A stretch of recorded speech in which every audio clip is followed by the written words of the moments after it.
This episode is brought to you by Shopify.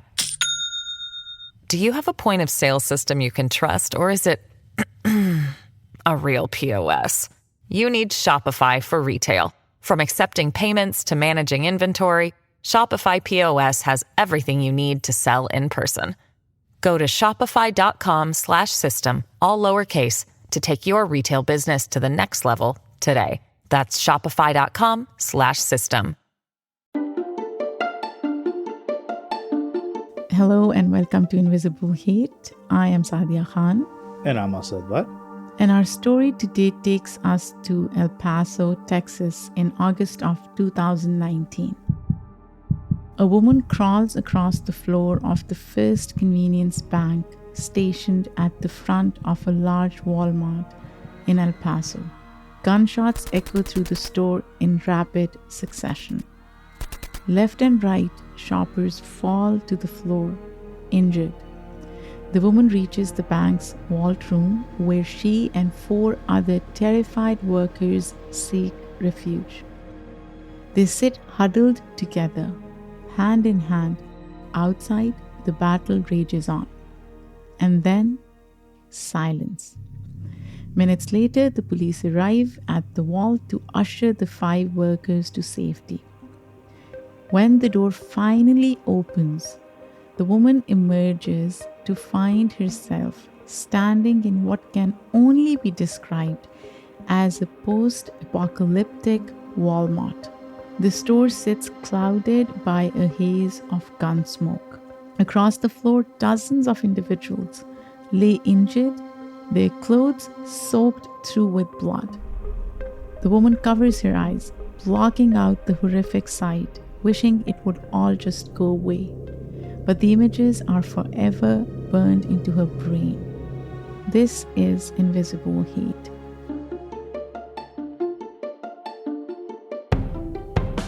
Welcome to Invisible Hate, a weekly true crime podcast in which Asad and I attempt to uncover the ugly truth behind various hate crimes, both recent and historical.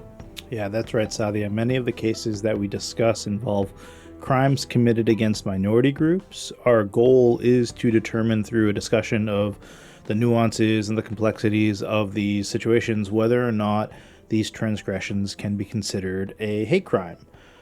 Today's case, Saadia, certainly seems to fit that mold of a hate crime, but I don't think we should get ahead of ourselves. For now, maybe let's just start with the details of the case.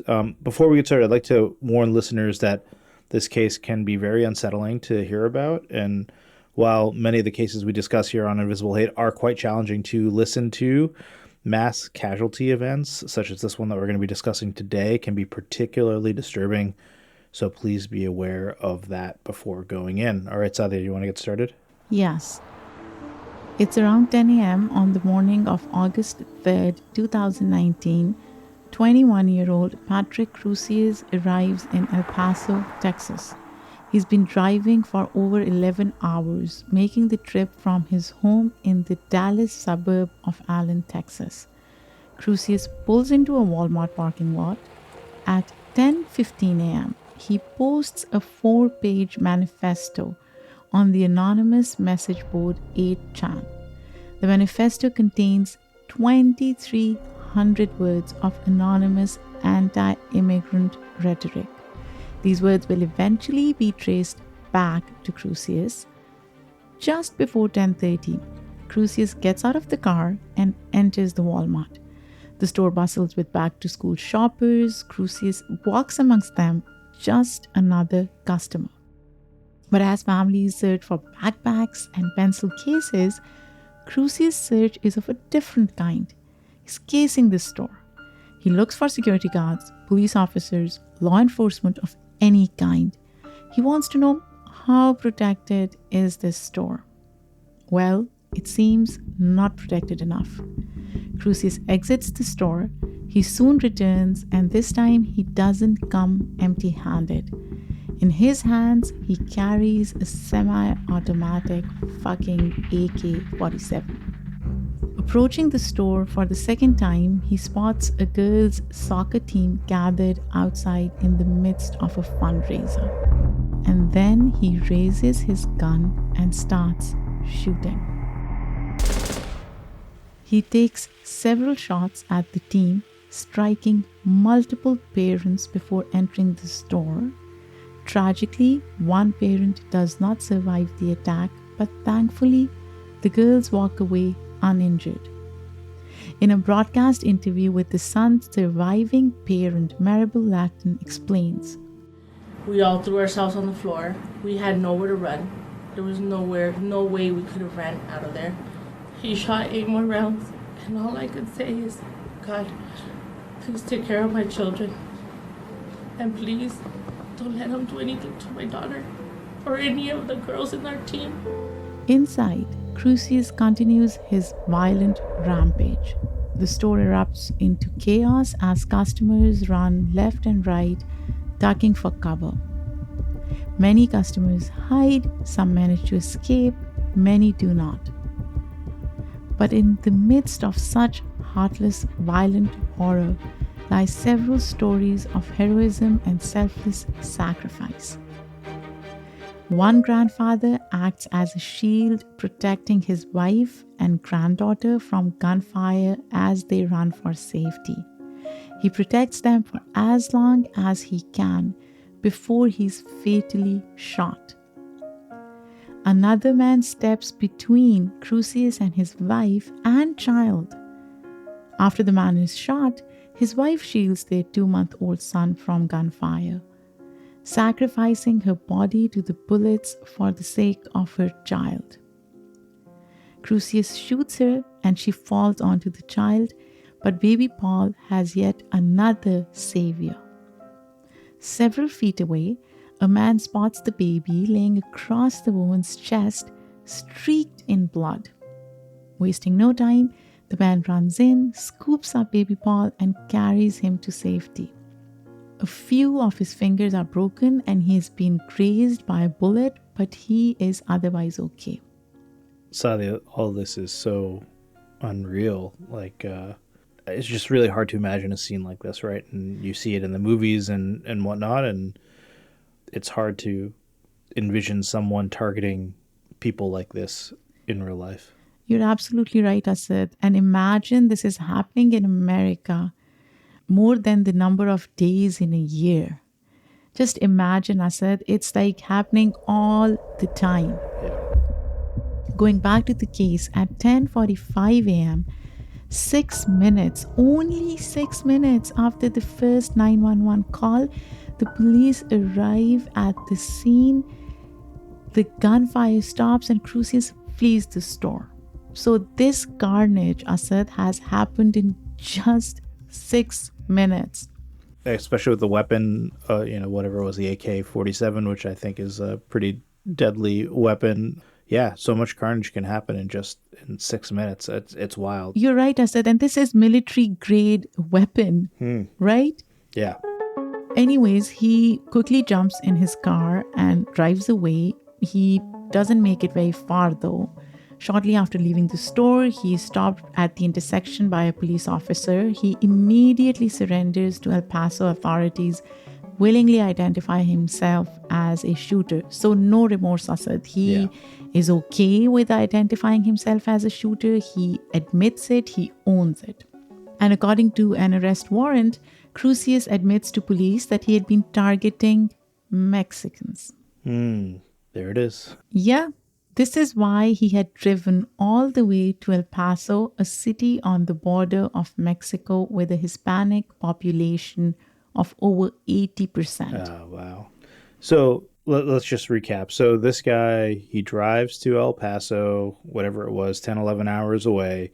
He scopes out the Walmart, goes in, checks out to see if, there are any security people, then goes out, grabs his weapons, and just comes in blazing. But this is, after he posts this, whatever screed, online to 8chan. And then we come to find out that he admits to police that he's targeting Mexicans, which is just, such a coward. And yeah, I don't even know what to say. Exactly, Asad. Truly, truly awful.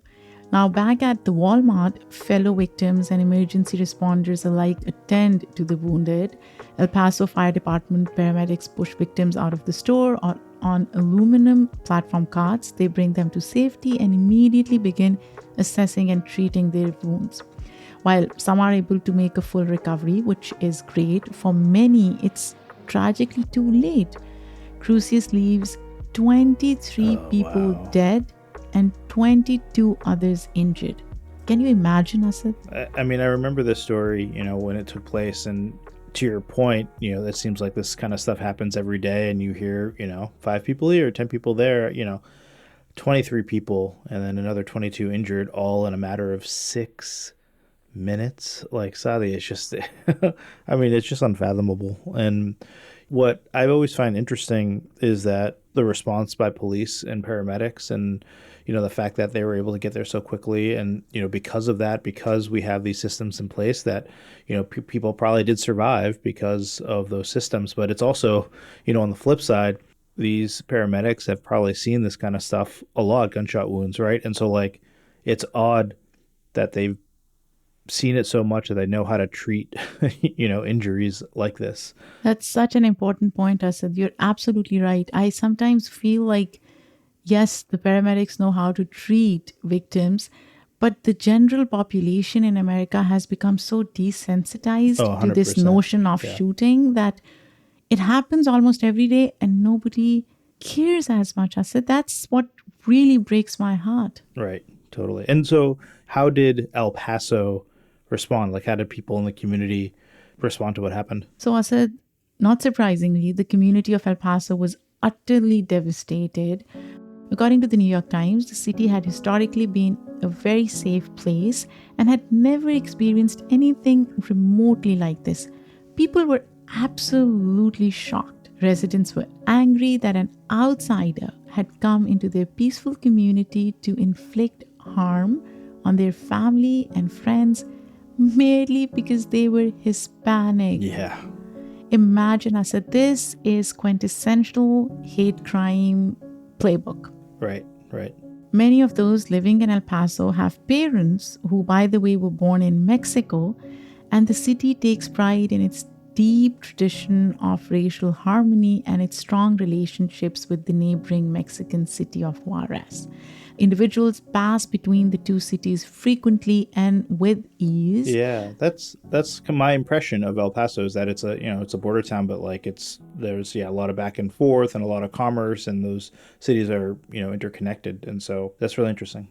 Exactly, Asad. And this was, by the way, the deadliest anti-Latino attack in modern U.S. history. Oh my goodness. Yep. Wow, I did not hear that before, and so that's really fascinating. Yeah, and I said people hold vigils and prayer services for deceased victims. Many politicians addressed the shooting, offering their condolences to family and victims.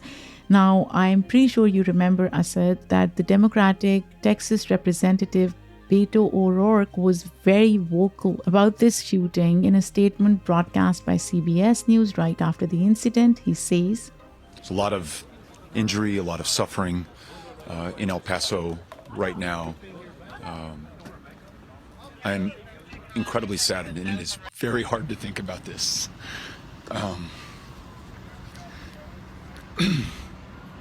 But I'll tell you, El Paso is the strongest place in the world. This community is going to come together. I'm going back there right now to be with my family and to be with my hometown." Basically, he places the tragedy at the center of his campaign for the 2020 presidential election. I remember it too, Asad. He really leaned into it quite a bit, yeah. Exactly. Now, he comes to El Paso 2 days after the shooting to speak at a vigil for one of the young victims. President Trump, by the way, too makes his way to El Paso on August 7th after pledging federal government support. However, according to the El Paso Times, many residents protest the president's arrival due to his dangerous history of racist, anti-immigrant rhetoric. Now, many feel that he has created a climate that encourages attacks such as the one they have just experienced. Yeah, I mean, I don't think there's any doubt Trump is anti-immigrant, Mexicans. I think that clearly he has some role in instigating things like this that have happened throughout the country, in my opinion. So, Saadia, let's take a quick break right now, and when we come back, we'll discuss the victims and the perpetrator a little bit more in depth.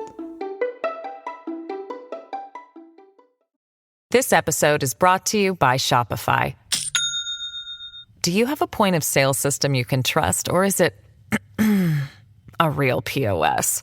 You need Shopify for retail. From accepting payments to managing inventory, Shopify POS has everything you need to sell in person. Go to shopify.com/system, all lowercase, to take your retail business to the next level today. That's shopify.com/system. Welcome back to Invisible Hate. So, Saadia, we're talking about this El Paso shooting. 23 people died. Can you tell us a little bit more about the victims? Absolutely, Asad. 23 unique individuals, each with their own personal backstories. What they had in common, many of them were Hispanic, and all of them had the misfortune of being at the El Paso Walmart on that fateful day. Now, 63-year-old veteran and contractor David Johnson died protecting his family. 59-year-old Army veteran and public transit bus driver Thoro Benavides was at the self-checkout line when the horror began. Juarez-based Pastor Juan de Dios Velasquez would never preach again. Husband and father Guillermo Garcia passed away nearly 9 months after the shooting, unable to recover from his injuries. Perhaps one of the most devastating losses was the death of 15-year-old Javier Amir Rodriguez, the youngest victim of the shooting. He and the rest of Javier's family were devastated to learn that the young boy had not survived the attack. Clearly, so many victims, young and old, and just going about their business. Everybody's been in a Walmart. They can be so busy, and again, like 6 minutes, so much death and loss, and someone that's 15 years old that was there. I think he was like shopping for school supplies, he's like a sophomore. Just, it's really heartbreaking, and I can't even imagine what the family is going through. And, it's how they makes you think each and every one of these victims, they had family, coworker, friends, and it's just like, I can only imagine tracking the impact of this. It's probably, likely that everybody in El Paso knew someone, that was impacted by this event. Also, doesn't it make you think what place is safe in the US? Right, yeah. I think it's something that, when you leave your house, you just don't know what's going to happen and where you can go to be safe. And that's the reality of living in a society where people with guns have more rights than people without them. Exactly. So anyways, the ripple effects of these types of tragedies are sadly so large. And you and I have talked about this on previous episodes as well. And to make matters worse, the damage of this violent tragedy goes far beyond the city of El Paso, right? According to Mexican President Andres Manuel Lopez Obrador, a total of 8 Mexican nationals were killed in Walmart that day. Many of them had crossed the border into Texas to shop at the fucking Walmart. Asad. Yeah, so this is, again, news to me. Like, obviously, we discussed that people go back and forth pretty regularly, but I didn't know that 8 of the 23 victims were Mexican. Yeah, an international shooting is just, it's wild. Okay, so Saadia, what do we know about the guy who committed this act, Patrick Crusius? So Asad, Patrick Crusius is a young white Texan who was 21 years old when he committed this horrific crime. According to the website Counter Extremism Project, he grew up in an upper middle class home in Allen, Texas. According to USA Today, Crusius graduated from Plano Senior High School in 2017 and enrolled in Collin College the following fall. He had still been attending the 2-year college the spring before the shooting. At the time of his violent attack, Crusius had also been unemployed and had just moved out of his grandparents' house.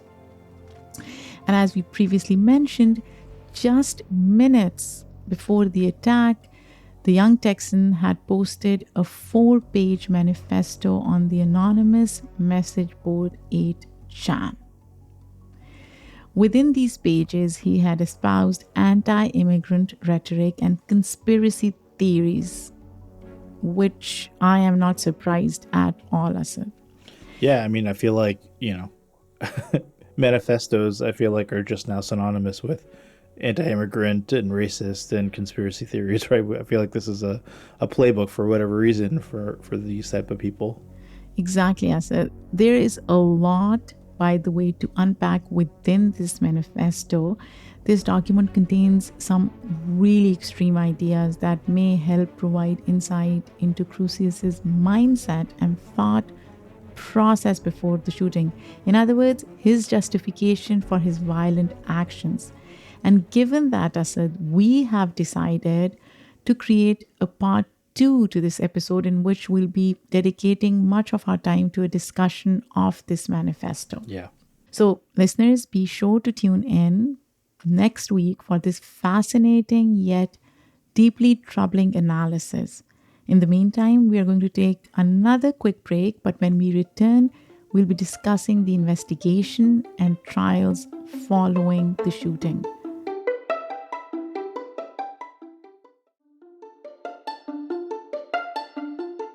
Welcome back to Invisible Hate. So, Saadia, what happens to Crusius after he's taken into police custody? Great question, Asad. So it's August 3rd, 2019, and Crusius has just been taken into police custody after shooting at Walmart. Police immediately bring Crusius in for questioning. He confesses to investigators that he had planned the attack and intentionally made the long drive to the border city of El Paso to carry out his plan. His intention? To target Mexicans. Investigators then discover the 4-page manifesto released just prior to the attack and seek to determine whether or not Crusius is the author. That's an interesting thing, Asad. How would you determine that? My guess is that there's, digital fingerprints, involved. And so, whenever you save a document, your computer logs it somewhere. And I think most people don't know how to erase that log or, that kind of stuff. So I think it's things like that. You're right, Asad. All further investigation is, by the way, led by the state of Texas with assistance from the FBI, the El Paso Police Department, the Bureau of Alcohol, Tobacco, Firearms, and Explosives, and others. Ultimately, the evidence appears to be stacked against Crusius. In September of 2019, a local grand jury in El Paso indicts him on capital murder charges, for which they intend to seek the death penalty. A month later, he pleads not guilty in state court. I don't understand how can he plead not guilty, Asad. This is so mind-boggling. This is like standard procedure. You plead not guilty because otherwise you have no agency in the outcome of what's going to happen. So now he can negotiate, for a guilty plea and take, death penalty or other things off the table. So, yeah. Yeah, you're right. In February of 2020, he is then indicted with over 90 charges by a federal grand jury. Keep in mind that the federal case is separate from the state case. Now, these charges include 45 counts of violating the Matthew Shepard and James Byrd Jr. Hate Crimes Prevention Act and 45 counts of using a firearm for crimes of violence.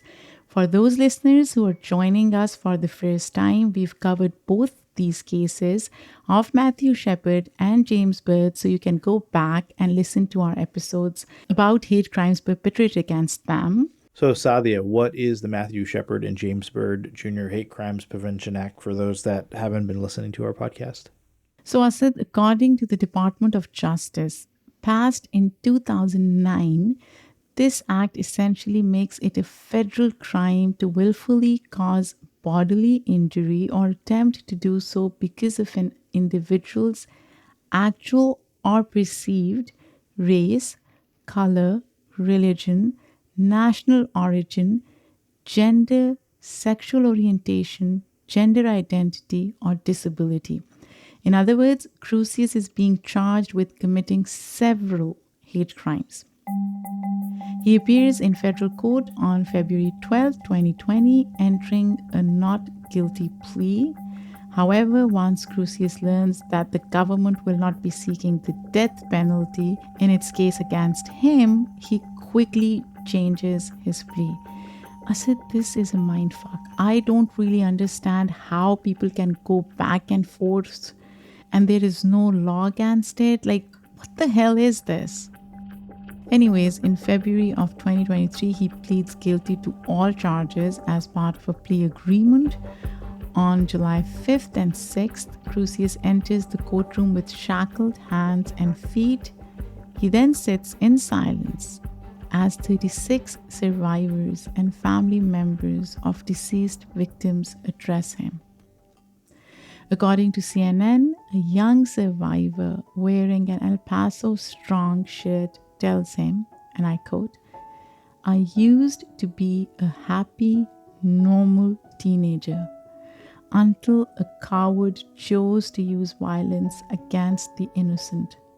I'm no longer as happy as I used to be," unquote. I said, this breaks my heart. Yeah, it's very powerful. A teenager soccer player then says, and I quote, "I still remember everything so clearly, even though I have tried to erase it from my memory," unquote.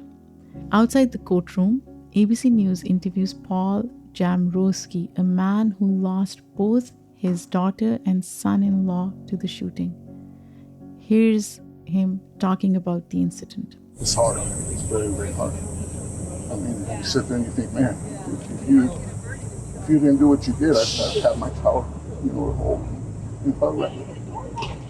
Yeah, Saadia, that's so heartbreaking and, right on. Like, he'll never be able to hug them again. And it's so heartbreaking to hear the pain in his voice, and the pain of losing a child is just unfathomable to me.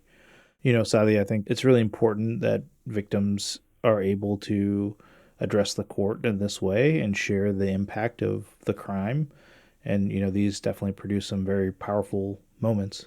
You're absolutely right, Asad. These testimonies go on for 2 days, providing individuals with the opportunity to face the man that has caused them so much pain. Then finally, on July 7th, Crucius is officially sentenced to 90 consecutive life terms. 1 life sentence for each charge.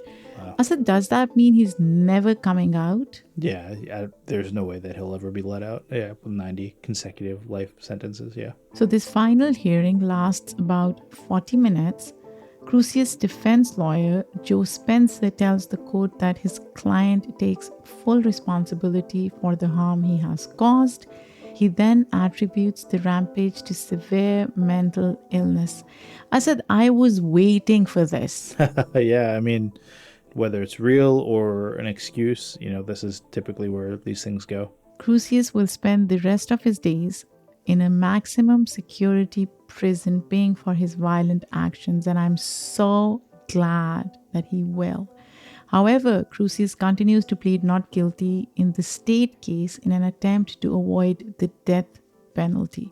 According to the New York Times, he and his lawyer argue that at the time of the shooting, he was suffering from severe neurological disabilities and was in a psychotic state. I don't think that we're in a position to determine what his state was or is. And, I think that if that's what they're claiming, he should be tested, and there should be evidence that is brought forth, about his mental state at the time or before that. I don't want to discount it, but what we just said as well, like, it seems like after the fact, a lot of these perpetrators end up claiming mental illness when maybe in fact that wasn't the case.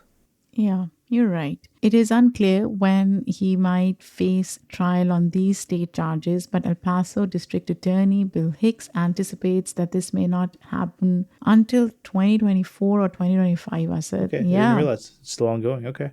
In the meantime, he will be serving his time in prison, which is great. All right, we are now going to stop here for now, but the story isn't over yet. Next week, we'll be doing a part 2 on the El Paso Walmart shooting. We'll also be doing a deep dive on Crusius's manifesto. This will help inform our discussion on whether or not we can consider this act a hate crime. So listeners, make sure to check out next week's episode for that particular discussion. Thanks so much for listening to Invisible Hate. If you want to learn more, check out links in the show notes about the case. Please email us your thoughts on this story or any other story that you think we should cover. You can reach us at info@invisiblehatepodcast.com. You can also tweet us or hit us up on Instagram. Just search for Invisible Hate Podcast. If you like what you hear, please share this with a friend. Invisible Hate is a joint production of Rafaelion Media and Immigrantly. We'd like to thank our team, which includes Michaela Strather, Emmanuel Monahan, and Paroma Chakravarti. Our music was done by Simon Hutchinson. And yeah, like always, we'll be back next week with another hate crime for us to analyze. Until next time, I'm Asad Butt. And I'm Saadia Khan.